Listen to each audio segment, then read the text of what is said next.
పల్లకిలో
పంతులు గారు పెళ్లి కూతుర్ని తెండో తెండో అంటున్నాడమ్మా. లేచిరామ్మా. రావా? వద్దా? పెళ్లి చేసుకోవా? నువ్వు చేసుకోకపోతే నేను పోయి చేసుకుంటా. ఇప్పుడు పంతులు గారికి ఆకలి అవుతుందంటమ్మా. వస్తావా? పెళ్లి చేసుకోవా? చేసుకోవా? అమ్మాయి నన్ను చేయండి పెళ్లి కూతురు. ఇప్పుడు ఎంతమంది చేసుకున్న మొదటి నలుగురేగా. ఇంకోటి చేసుకో. పెళ్లి కూతురు వద్దంటుంది. మరి ఇష్టం లేదంట పెళ్లి. ఇష్టం అమ్మాయి చేసుకుంటారు పిల్లవాళ్ళు కానీ ఇష్టం లేదని చెబుతావా? ఇష్టం లేదని అడ్డం కూపుతుంది కదా తలకాయ. సిగ్గులే అమ్మా అది. అమ్మాయి వద్దని కాదు సిగ్గు అది. అమ్మాయి పెళ్లి ఇష్టమేనా? చేసుకుంటావా? ఓయమ్మో నేను చేసుకుంటాను నీకు బాగా ఊపుతున్నావే. లేయమ్మా లే. పంతులు గారు కాకలేస్తున్నాడు. లేయమ్మా. బంగారు గోమరాజు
దయచేసి అందరు కిందకి దిగండి అమ్మా.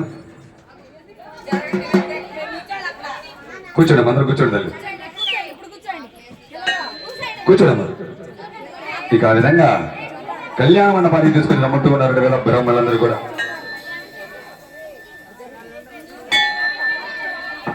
అమ్మాయి అక్షంతలు ఇచ్చారమ్మా అందరికి.